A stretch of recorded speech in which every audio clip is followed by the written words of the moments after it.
예, 반갑습니다. 전한길입니다. 예.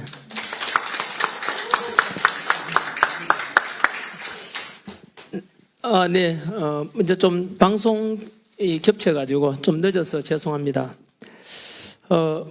먼저 오늘 와보니까 사실 국회 국민저항권이라는 좀 어떻게 보면 굉장히 무거운 그런 주제를 가지고 이 자리에 마이크를 들게 됐는데요. 저는 법 전문가가 아닙니다. 헌법에 대한 전문가도 아니고요. 단지 국민의 상식선에서 알고 있는 범위 내에서 과연 지금 탄핵 정국 속에서 만약에 대통령이 저는 각하되고 헌법재판소의 탄핵 심판이 각하되고 직무 복귀될 것이라 100% 확신합니다만은 현재 국민들이 되게 답답했습니다. 왜냐하면은 국회에서 국민들이 뽑은 국회의원들 그리고 국민들이 뽑은 대통령에 대해서 현재 지나치게 많은 의석수를 확보한 민주당에서 국민이 부여한 어떤 입법권 또는 국회의원의 권한을 넘는 29번의 탄핵 속에서 결국은 대통령은 현재 직무 정지된 상태가 되어 있고 행정부가 식물 행정부가 되어 있습니다. 이런 속에서 과연 국민들이 바라볼 때 국회의원들의 지나친 이런 권력 행사가 과연 국민들이 부여한 국회의원들의 선을 넘는 건 아닌지, 너무나 국가가 지금 행정부가 마비된 상태에서 대통령도 없고 국무총리도 없고 국방부 장관도 없고 또 행안부 장관도 없고 이런 상황 속에서 전쟁이 나면 어떡하나. 그래서 이 시국에서 현재 국민들은 다 불안해하는 상태에서 국민들은 무엇을 할 수 있는가. 우리도 분명히 대한민국은 우리 국민이 주인이지 않습니까? 그런 속에서 다들 의구심을 품고 있고 다들 그래서 이런 주제가 국민제한권에 대한 것도 한 번쯤은 이슈가 되고 이렇게 해서 논의하는 것도 국민들의 알 권리 또는 국민들에게 궁금해하는 것에 대해서 또는 전문가분들이 해야 될 마땅한 역할이라고 저는 생각을 합니다. 그래서 오늘은 한 번 더 말씀드리지만 저는 법 전문가가 아닙니다. 국민 상식선에서 제가 알고 있는 상식선에서 말씀드리면 대한민국 헌법의 1조는 다 알다시피 대한민국 민주공화국이고 모든 주권은 국민에게 있고 권력은 국민으로부터 나온다. 이게 헌법 1조 내용입니다. 그래서 이 헌법 1조에 근거해서 말씀드리면은 현재 모든 국민들이 생각은 하고 있지만은 우리가 주권 행사하는 방법이 마땅히 있는가? 투표를 통해서 국회의원 뽑고 투표를 통해서 대통령 뽑고 그것이 다인데 이렇게 뽑아놓은 국회의원들과 대통령이 우리 뜻하는 대로 아닌 다른 방법으로 가고 있으면 어떡할 것인가에 대해서 헌법에는 나와 있지만 우리 국민 저항권에 대한 사전적인 의미를 제가 말씀드리겠습니다. 국민 저항권이라는 것은 바로 국민이 주권에 대해서 중대한 도전을 받고 그런 속에서 마지막 헌법 보호 수단이자 기본권 보장 최후의 수단으로서 국민의 권리, 자유를 지키기 위해서 실력으로 저항하는 것, 이게 바로 저항권에 대한 사전적인 의미입니다. 그러면은 현재 대한민국은 현재 헌법으로 현재 국가의 여러 시스템으로서는 도저히 해결할 수 없는 심각한 상황인가에 대해서 한 번쯤은 생각해 봐야 되지 않겠습니까? 국민 저항권을 과연 행사하는 것이 정당한가에 대한 그런 상황에 대한 판단이 돼야 되지 않겠습니까? 다들 아시다시피 지금 현재 대한민국 대통령은 현재 국회에서 탄핵 의결을 가결시켜서 헌법재판소에서 탄핵 심판을 지금 기다리고 있는 중입니다.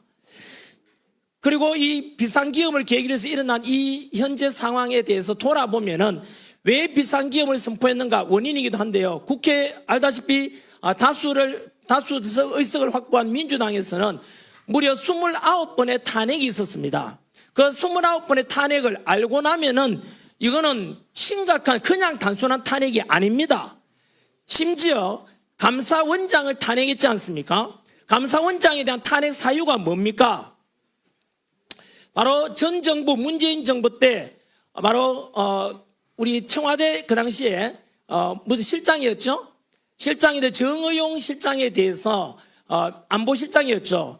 그 중국에다가 우리나라 1급 군사 비밀인 사드 배치에 대한 정보를 중국에다가 넘겨준 것에 대한 의혹이 있어가지고 감사원에서 감찰을 하려고 하는데 그것을 막은 게 바로 민주당입니다. 그게 탄핵 사유입니다. 과연 이게 국민들 하여금 민주당에 부여한 또는 입법부에 부여한 권한이 맞는지, 그로 인해서 감사원은 지금 중단되어 있는 상태 아닙니까? 두 번째, 바로 검사에 대한 탄핵입니다. 쉽게 말하면 이재명 범죄에 대해서 검사가 그 범죄 혐의를 수사하려고 하니까 검사를 탄핵시켰습니다. 이것은 국민들이 부여한 권한에 정면으로 위배될 겁니다. 어떻게 범죄자를 수사하고자 하는 검찰을 탄핵한다는 것은 도저히 있을 수 없습니다. 뿐만 아니고 법무부 장관에 대한 탄핵 사유는 바로 이재명을 째려봤다고 해서 탄핵시켰습니다. 이거는 초등학생이 들어도 웃을 만한 일이고 이거는 도저히 납득이 되지 않는 그런 탄핵 사유일 겁니다. 그로 인해서 행정부는 현재 국가 시스템이 마비되어 있다고 말해도 과언이 아닙니다. 덧붙여서 다들 아시다시피 대통령에 대한 예산, 바로 특활비에 대해서 80억 정도 되는 특활비를 민주당에서는 예산을 빵원으로 만들었습니다. 그 말은 결국은 대통령으로 하여금 직무를 그만하라는 뜻입니다. 이것은 국민이 뽑은 대통령이자 또 국민이 뽑은 행정부 수반에 대한 정면 도전이라고 봐야 됩니다. 쉽게 말하면 대통령 하지 말라는 뜻입니다. 이것을 바라보고 있는 국민들은 심정이 어떻겠습니까? 뿐만 아니고 비상기금 계기로 해서 대통령에 대한 탄핵 소추를 의결했지 않습니까? 그게 가장 큰 원인이 바로 내란 혐의고 비상기금 곧 내란이다. 이렇게 등식을 성립시켜서 국민들에게 선동했지 않습니까? 하지만 비상기금은 내란이 아닙니다. 지금도 여전히 언론에서 민주당에서는 내란 수계, 내란 우두머리라고 해서 윤석열 대통령에 대해서 덮어씌우고 있지만 그거 거짓말입니다. 왜냐하면 비상기금은 헌법 77조에 보장된 대통령의 고유 권한입니다. 그러면 과연 비상기금이 곧 내란이 되려면은 바로 내란이 될 수 있는 이유가 있어야 되지 않겠습니까? 그 이유로서 지금까지 우리한테 민주당이 우리가 또는 알고 있는 상황은 바로 대통령이 비상기금을 선포했고 국회의사당에서 의원들이 비상기금 해제를 못하도록 의정을 막았고 국헌을 문란시켰다라고 핑계를 그 이유를 댔지 않습니까? 그래서 내란이다라고 했지만 이미 드러났지 않습니까? 뭐냐면 바로 그 내란 그 혐의로 덮어씌우기 위해서 국회의원들이 비상기금 해제를 못하도록 의결을 못하도록 국회를 끌어내라라고 했다라고 했는데 그것이 조작됐다니 드러났지 않습니까? 바로 특전사령관 곽종건 특전사령관을 김병주 민주당 의원 그리고 부성찬 그리고 박범계 민주당 의원이 미리 불러가지고 리허설 됐다고 이미 다 증언이 나왔습니다. 그리고 곽종건 스스로 이미 음성 녹음도 이미 밝혀졌지 않습니까? 저쪽에서 자꾸 내란을 덮어씌우려고 한다. 어떡하겠냐 해서 결국은 회유됐다는 것이 지금 이미 우리 헌법재판소에서 심리 과정에도 드러난 겁니다. 제가 새로운 거 주장한다면 민주당이 저를 고발하겠지만 이미 드러난 거를 제가 한 번 더 확인해 드리는 겁니다. 그리고 대통령이 바로 명을 내렸다고 또 거짓말한 게 바로 체포 명단 파악했지 않습니까? 체포 명단. 그거 역시 국정원 차장 홍장원이 받았다는 그 메모도 바로 민주당의 박선원 의원에 의해서 그 감정평가 했는데 감정평가 아니고 뭐라 하죠? 자피평가. 그거 역시 마찬가지로 역시 조작됐다고 지금 드러나고 있지 않습니까? 앞으로 그 수사가 진행돼야 되는 상황이면서 여하튼 그러면 대통령에 대해서 비상기금은 내란이라고 했지만 그 내란이 아니라는 게 드러난 겁니다. 그런데 이 사실을 민주당도 진작보다 알았습니다.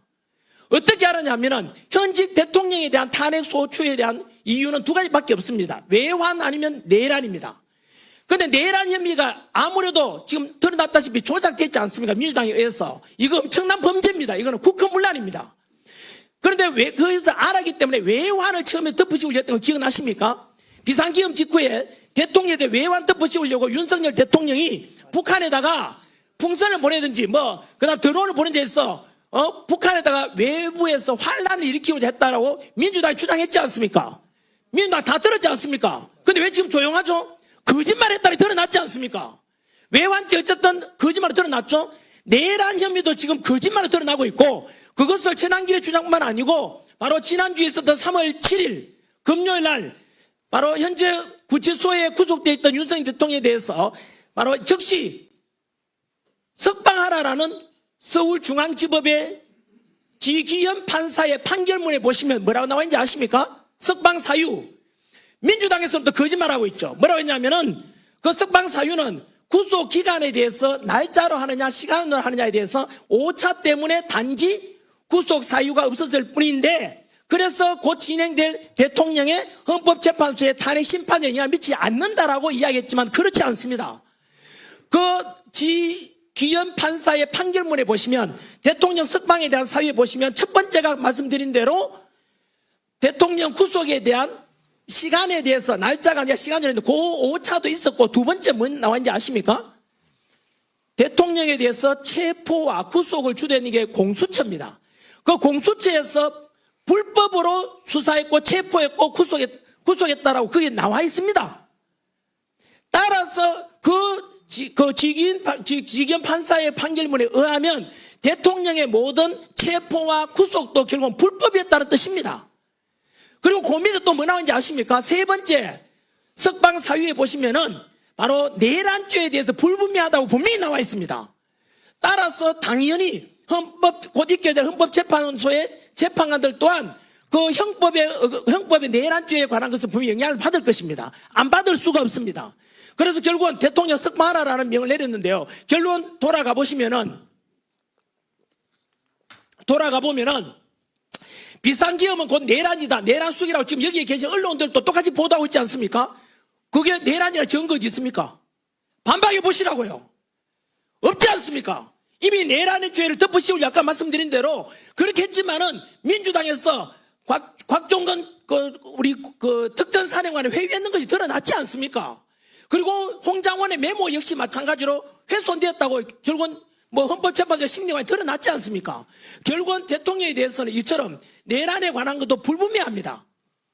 이것은 곧 있게 될 헌법재판소의 심리에도 분명히 저는 영향을 미칠 거라 보고요. 덧붙여서 제가 원래대로 돌아간다면, 그러면 결국은 대통령은 비상기업은 대통령의 고유 권한이었고, 왜냐하면 행정부를 마비시키고자 했던 29번의 탄핵과 일방지 예산 삭감으로 인해서 행정부는 더 이상 대통령이 할 수가 없습니다. 법적인 한도 내에서는.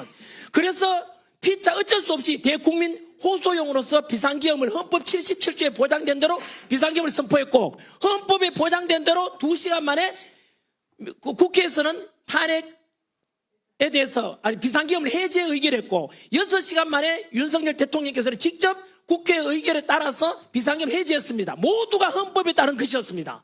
헌법 위반한 게 없습니다.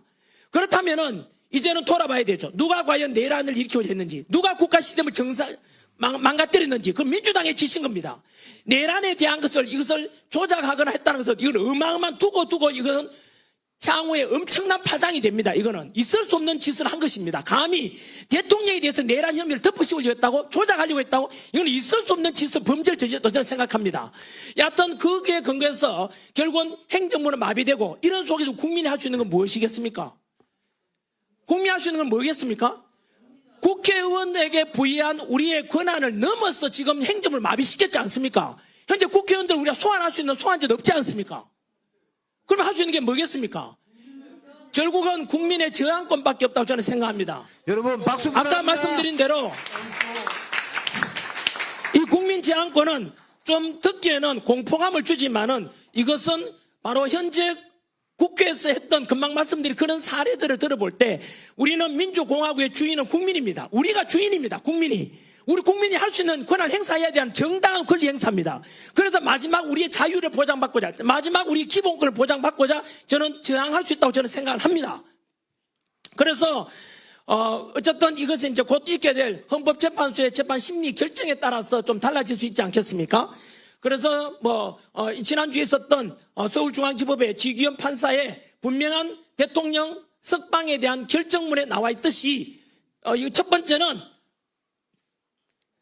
공수처에서 이루어졌던 그 수사 자체가 내란 수사권이 없지 않습니까? 내란 수사권이 없는 공수처가 왜 수사를 했느냐, 그 자체가 무효라는 뜻입니다.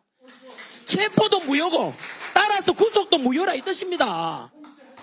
그리고 덧붙여서 그 다음에 내란죄에 관한 것도 불분명하다고 분명히 지기현 판사가 판결을 내려 있습니다. 판결이 아니라 결정 명령한 것이죠. 그리고 그 결정에 대해서 한 번 더 생각해 보시기 바라고요. 그리고 덧붙여서 저는 선관위에 대한 것도 국민들이 저항권이나 또는 이거는 어떤 저항권이든 아니면은 국회 해산할 수도 있는 사유가 된다고 저는 생각합니다. 어제 우리 윤상현 의원께서도 국회 해산에 관한 이야기를 처음으로 공론화시켰던데요. 한번 들어보십시오. 현재 선관위에 있었던 모든 부정과 비리들 전 국민들이 현재 공로하고 있는 일입니다. 공분하고 있습니다. 무려 감사원에서 감사 결과 878건의 비리가 나타났다는 건 상상을 초월합니다. 그리고 그 감사원에서 비리를 조사했는데 선관위에 답변하기를 선관위는 가족회사이다. 그리고 따라서 친인척 채용은 너무나 당연한 것이다라고 말했습니다. 이게 있을 수 있는 표현입니까? 분명히 선관위라는 것은 우리 헌법에 보장된 기관이면서 덧붙여 거기에 소속된 사람들은 국민들의 공무원입니다. 국민들이 내 세금을 운영한단 말입니다. 그런데 어떻게 우리 가족회사란 말 할 수 있습니까? 이거는 국민들의 권리를 완전히 박탈하는 선관위의 존재 자체를 그거는 부정하는 저는 발언이라 생각하고, 두 번째, 감사원에서 선관위의 그런 많은 문제에 대해서 지적했는데 헌법재판소에서 권한쟁의 심판 내리기를 독립기관인 선관위에 대해서 감사원이 감사를 하는 것은 감찰하면 잘못되었다 하면 안 된다고 했습니다. 있을 수 없는 일입니다. 어떻게 도둑놈 집단인 선관위에 대해서 내부적으로 감찰하라고 해결이 됩니까? 이게 해결될 수 있는 일입니까? 그러면 선관위는 외부의 어느 누구로부터 감사받지 않고 국민으로부터 감시받지 않는다면 그거는 우리의 저는 민주주의에 대한 도전이라고 저는 봅니다. 헌법을 위반했다고도 생각이 듭니다. 그래서 더 국민들을 화나게 만든 것은 왜 그러면 헌법재판관들은 그런 재판을 심판을 내렸을까? 바로 한 통속입니다. 선관위원들도 판사입니다. 그리고 현재 헌법재판관 중에서 6명이 선관위원장 출신입니다. 이 말은 선거관리위원회도 바로 전부 다 판사들이 주도하고 있고, 헌법재판소도 판사들이 하고 있고, 그리고 우리가 부정선거에 대한 건 우리가 소송 제기하면 그 심판도 역시 판결도 사법부가 합니다. 셋 다 판사라 이 뜻입니다. 이것도 마찬가지로 다음에 헌법이 바뀐 다음에 반드시 개정돼야 될 문제입니다. 그래서 결국은 선관위도 판사, 헌법재판소도 판사, 국민들이 할 수 있는 권한이 아무것도 없습니다. 지금 국민들이 뭐합니까? 이런 거에 대한 문제도 지적하면서 연장선에서 저는 부정선거에 대한 이야기도 또다시 이야기 안 할 수가 없습니다. 왜냐하면 민주주의에서 국민이 주권을 가지고 그 주권 행사하는 가장 중요한 것이 바로 투표입니다. 그래서 선거에 관한 문제는 우리 주권 행사의 가장 중대한 문제이기 때문에 단 한 건의 부정이나 비리나 의심을 사서도 안 됩니다. 그럼에도 불구하고 지금까지 했던 부정선거와 그리고 선관위의 아까 말했던 878건의 비리 말고도 선관위가 저질러왔던 일들에 대해서는 그동안 부실한 바로 투표함 관리, 그리고 해킹이 위험성이 높은 보안이 너무나 취약한 바로 관리, 서버 관리, 그런 것에 대해서 윤석열 대통령은 심지어 비상계엄 선포 이유 중에 하나가 바로 이런 선관위에 많은 의혹과 문제가 있는데 감사원의 감사도 안 받는다 하고 국정원의 조사도 안 받는다 하지 않습니까? 그리고 선관위에서는 공보관을 통해서 다 받았다지만 거짓말입니다. 분명히 다는 건데 거짓말이다. 부정선거에 관한 것은 단 한 번도 조사받은 적이 없습니다. 그래서 이 속에서 저는 더 충격적인 통계 자료가 있습니다. 제가 부정선거에 관한 의혹, 이런 저만 제시한 게 아닙니다. 이거는 부정선거에 관한 건 한 번 더 그 중대성은 금방 말씀드린 대로 국민들이 주권 행사하는데 가장 중요한 투표권인데, 이 투표권은 우리 80 넘은 할머니, 90 넘은 할머니께서 휠체어 타고 나와셔서 내 한 표를 행사하러 나온 이유가 뭡니까? 내가 행하는 한 표도 도둑 맞기 싫은 그 소망 아니겠습니까? 그 주인으로서 행사하는 권리에 행사하는 거 아닙니까? 그것이 절대 훼손돼서 안 될 것입니다. 하지만 그동안 우리 선관위에다가 부정선거에 대한 것을 170여 건 부정선거 의혹에 대해서 우리가 소송을 제기했었고 그중에 150건이 전부 다 패소했습니다. 그러면 선관위에서 말하기를 봐라, 전부 다 부정선거를 제기했지만 그 떨어진 사람들이 그냥 핑계 대려고 하는 거 아니냐, 쉽게 말하면 다 패소했지 않냐, 더 이상 부정선거에 대한 것은 소송 제기하지 말라 하는데, 그거 여러분 어떤 일이 내막을 아셔야 됩니다. 그 내막 보시면은 앞으로 이 구조라면 어떤 부정선거 의혹에 관한 것도 우리가 소송 제기하면 100% 패소하게 됩니다. 왜 그런지 아십니까? 부정선거 의혹을 제가 소송 제기하면은 고소하게 되면 피고소인이 선관위원장입니다. 선관위원장이 대법관을 겸직하고 있습니다. 지방선관위원장은 지방판사가 겸직하고 있습니다. 결국은 판사가 곧 선관위원장을 겸직한다 이 뜻입니다. 쉽게 말하면 판사는 중간에서 심판을 제대로 판결해 줘야 될 건데 선관위와 한통속이다 이 뜻입니다. 여러분 제대로 재판이 되겠습니까? 그동안 부정선거 의혹 제기해서 패소하는 사람들 이야기 한번 들어보십시오. 이미 유튜브라는 이런 새로운 미디어를 통해서 드러난 게 너무 많습니다. 저는 오늘 첫 번째 제기하고 싶은 것은 부정선거 이야기만 하면 음모론이라 하죠. 음모론이라 말하는 사람은 무지해서 그렇습니다. 저도 원래도 그랬습니다. 저도 원래는 음모론 아닌가? 아까 말씀드린 대로 부정선거 의혹 제기하게 되면은 야 그거 선거에 제가 핑계 대려고 하는 거 아니냐, 면피용 아니냐라고 했지만 실제로 그렇지 않습니다. 너무나 많은 부정선거에 대한 의혹에 관한 것도 너무 많고 그것에 대해서 저는 공론화시켜서 두 번째 서버 관리 너무나 부실합니다. 그리고 세 번째 사전 투표에 관한 게 너무 깜깜입니다. 예를 들어 보십시오. 전환길이가 부정선거 의혹이 있다. 우리 대한민국도 대만처럼 수개표하고 수작업으로 투표하고 수개표하고 수작업으로 집계하자 그랬지 않습니까? 그런데 언론에서는 제 말을 잘라가지고 야 대한민국에 전부 다 수개표하고 다 하는데 왜 그러냐, 전자개표 하지 않는데? 라고 하더라고요. 여러분 거짓말입니다. 여러분 우리나라에 선거는 크게 투표 세 종류가 있습니다. 당일 선거 때는 그다라는 강당 같은 데 모여가 개표 다 같이 하지 않습니까? 수작업합니다. 저희 아내도 공무원으로서 가서 거기에 작업 참여하기도 저 다 알고 있습니다. 하지만 거기서는 부정이 잘 일어나기 쉽지 않습니다. 왜? 다 보고 있으니까요. 하지만 집계와 그 다음 이상은 전산으로 진행됩니다. 제가 문제 제기한 것은 뭐냐면은 바로 사전투표입니다. 사전투표 두 종류가 있습니다. 관내 투표와 관외 선거 투표가 있거든요. 관내라는 것은 내가 선거 당일날 여행 가겠다. 그날 내가 부재 중이니까 미리 그 장소에 가서 투표하는 곳에 투표하는 겁니다. 이게 관내 선거고 사전선거. 관외 선거라는 것은 아예 해외에 가 있거나 이럴 때 우편으로 보내는 겁니다. 우편으로 보내는 거 한번 여쭤보겠습니다. 여러분 혹시나 관외 투표하신 분들 요즘 쿠팡이나 물건 하나 사도 내 물건이 배달이 왔는지 아닌지 카톡 오고 문자 옵니다. 그런데 관외 투표하신 분들 내 투표했는 것이 제대로 선관위에 제대로 갔는지 연락받은 적 있습니까? 그거 택배 보낼 때 경찰이 다 참관합니까? 안 하잖아요. 전환길이 아니라 전두길, 전삼길, 전사길을 투표했다고도 알 수가 있습니까? 그걸? 모르잖아요. 선관위에서는 그럴 리가 없다지만 그 아닌 것을 말하는 게 아니라 아닐 수 있다는 것 의혹 제기할 수 있는 거예요. 거기다가 사전투표 이것에 대해서 아마 저는 이건 제 이야기 아닙니다. 저는 이영돈 PD라고 KBS PD 하신 분이 최근에 유튜브 올린 거에 의하면 22대 총선입니다. 불과 작년입니다. 작년 있는 투표에서 무려 사전 투표와 그래서 당일 투표가 있는데 당일 투표에서는 당선되었는데 사전 투표 때문에 떨어진 사람이 50명. 거꾸로 말하면 당일 투표에서 지고 사전 투표에서 이겨가지고 당선된 사람이 무려 50명이나 됩니다. 그러면 사전 투표에 대해서는 한 번 더 말씀드리겠습니다. 관내를 하든 관외를 하든 간에 당신들이 참관인 속에서 전부 다 참관하면서 확인했습니까? 당일 투표는 화면에 나오지 않습니까? 강당에서 모여서 하니까. 하지만 사전 투표에 대해서는 깜깜이 아닙니까? 자신 있게 나는 다 확인했다 말할 수 있는 사람 있습니까? 선관위 직원들도 그렇지 못할 겁니다. 그래서 심지어 50명이나 이렇게 사전 투표와 사후 투표를 통해서 당일 투표를 통해서 당락이 바뀌는 것에 대해서 투명성 있게 가야 되지 않습니까? 그래서 저는 이 문제는 만약에 저는 확인한다 또는 확실하다 말은 하지 않겠습니다. 부디 이영돈 PD가 올렸던 그것을 보게 되면 우리나라 통계학의 굉장히 권위자입니다. 서울대학교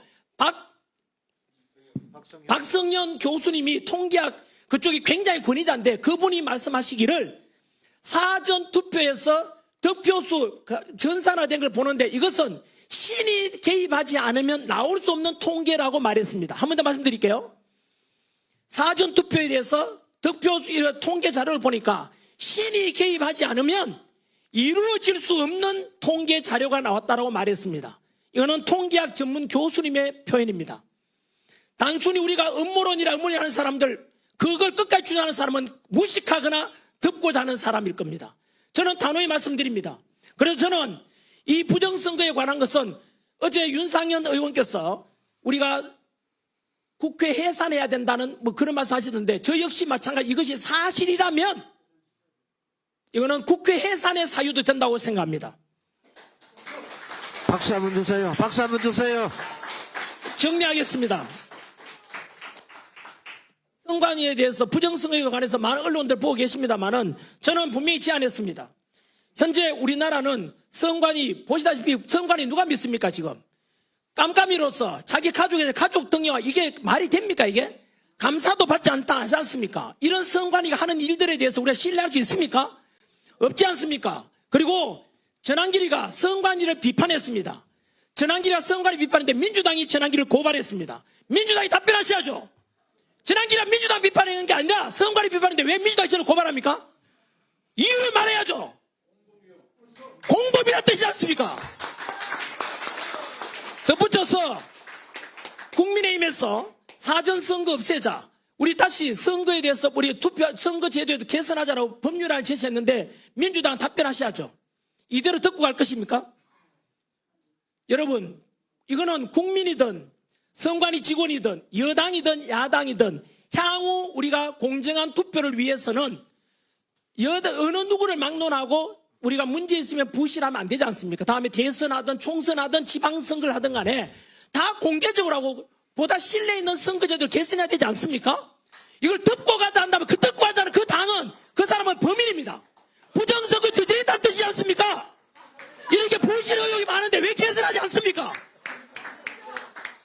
저는 제가 생각하는 대안은 이렇습니다. 처음에 이미 2달 전에 제가 제안한 것처럼 대만식 선거를 제안합니다. 대만은 전 세계 IT 강국이다, 반도체 수출 1등 국가지만 절대 전산하지 않습니다. 초등학교 반장 선거 하듯이 그 자리에서 투표하고 투표함 이동 없이 그 자리에서 개표하고 참관인 보는 데서 그 자리에서 투표함 이동 없이 집계까지 다 합니다. 왜 투표함 이동하지 않겠습니까? 혹시라도 있을 수 있는 부정의혹을 사전에 방지하고 두 번째 왜 전산을 안 하겠습니까? 못하는 게 아닌 게 안 하지 않습니까? 왜 안 하겠습니까? 전산하는 것은 중간에 아까 박성현 교수가 이야기한 것처럼 통계상에 누군가가 해킹을 통해서 의도적으로 조작할 가능성이 있기 때문에 절대로 사전에 그런 부정의 가능성을 없애고 차단하기 위함 아니겠습니까? 대만처럼 불과 우리 보름 전에 독일도 역시 수작업을 합니다. 독일의 유권자가 5,300만 가까이 되는 5천만이 넘는데 그거 수작업으로 개표하는데 8시간 만에 다 했답니다.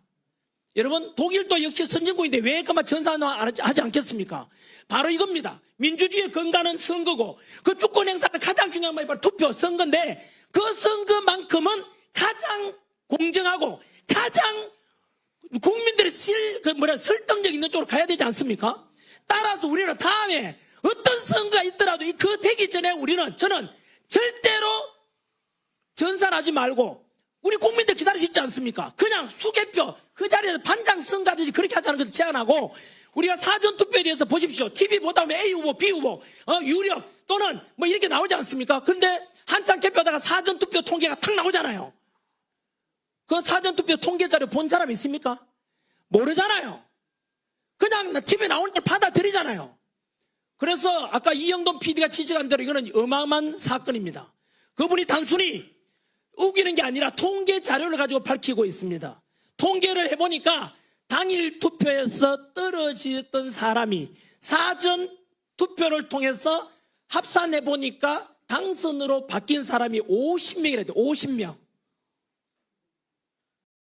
이런 거에 대해서 언제까지 우리가 음모론이라고 언제까지 부정할 것입니까? 저는 한 번 더 말씀드립니다. 여당이든 야당이든 국민이든 선관위 지원은 간에 이제부터는 우리 대한민국 선거제도를 바꿔가야 되지 않겠습니까, 여러분? 이게 누가 반발하겠습니까, 여러분? 반대하는 사람이도 그저 반국가적인 사람이라고 저는 생각합니다. 왜 부정선거 의혹이 이렇게 많은데 불구하고 왜 개선 안 하려고 하는지 저는 이해가 되지 않습니다.